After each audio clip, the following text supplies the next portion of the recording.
Претензии башкир за Урале затем были признаны законными, и в течение 18 века их вотчинные права были подтверждены правительством. Однако за прошедшие десятилетия тяжбы и споров в Сибири и Заурале на якобы поросшей земле были построены десятки острогов, крепостей, сел, свобод и заводов. Далматов монастырь 1644 года.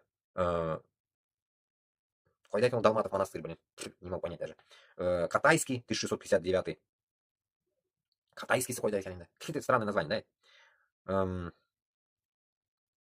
Во, здесь я примечание почитаем, сейчас. Памятник сибирской истории 18 века. Так, окей, ладно, это не это. Ныне город Далматово, Курганской области. Курганская область, Далматово. Получается, Сибирь, Зауралье, Далматов монастырь, Курганской области. Курганская область... Челябинцам, кой да канал, он оттуда, Курганская область. Короче говоря, он да, если наши шастали, получается. У Жирляда тоже без знака, значит, я так понимаю, если об этом тут говорится. Далматов монастырь, там построенный Далматов монастырь, Сибирь. Короче, надо потом по карте поизучать. Окей. Сейчас. Катайский 1659, Дидыгдинда. И Колчеданский 1673, Остроги. Арамильская 1675, Акуневская 1676, Белоярская 1682, Верхняя Мясская, вот это Мяск, примерно уже поняли, 1685 года, Богорякская 1688, Песчанская 1688, Уктусский завод 1702 и множество других населенных пунктов. Башкиры зауральской власти Сибирской дороги неоднократно обращались к верховной власти.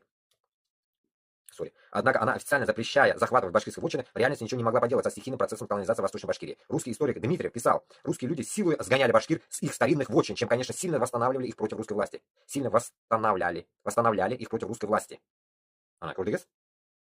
Вот даже вот здесь пишется, даже там, 1700, грубо говоря, годах, вы, Кукеля, я не знаю, как вас обозвать правильно, давили на башкиртов. И вы после этого говорите, что сейчас вы в Украине делаете какие-то правильные действия, что ли? Да вы таким же уничтожением занимаетесь. Поэтому каждому башкиртка, каждый полтора айтам, без хазар, турок нашла на бетонный думкай тамасак. Балар уже, как это хаддан ошишты.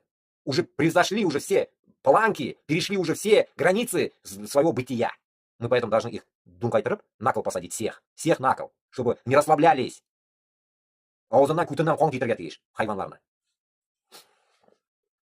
Так. Отсюда происходили нескончаемые поземельные споры, доходившие до поголовных бунтов башкир против русских людей. В действительности башкиры были стародавними насельниками Исетского края и прилегающих к нему с юго-запада озерного бассейна в южной части нынешнего Екатеринбургского уезда. Это тромбит. Екатеринбургский уезд. Уезд Екатеринбургский. Исетский край. Башкиртаны жиры. Там вас кидать. Да до хрена, тут история-то предполагалась, я по счету краев Казахстана речь шла вообще, почему я эту историю читаю. А тут, опа, мы обнаруживаем, что и Челябинский наш, и Екатеринбург тоже наш. Понимаете смысл? Екатеринбург. Отка, как говорится, Петаген Бирген, отка, туймас, отомна, шахры.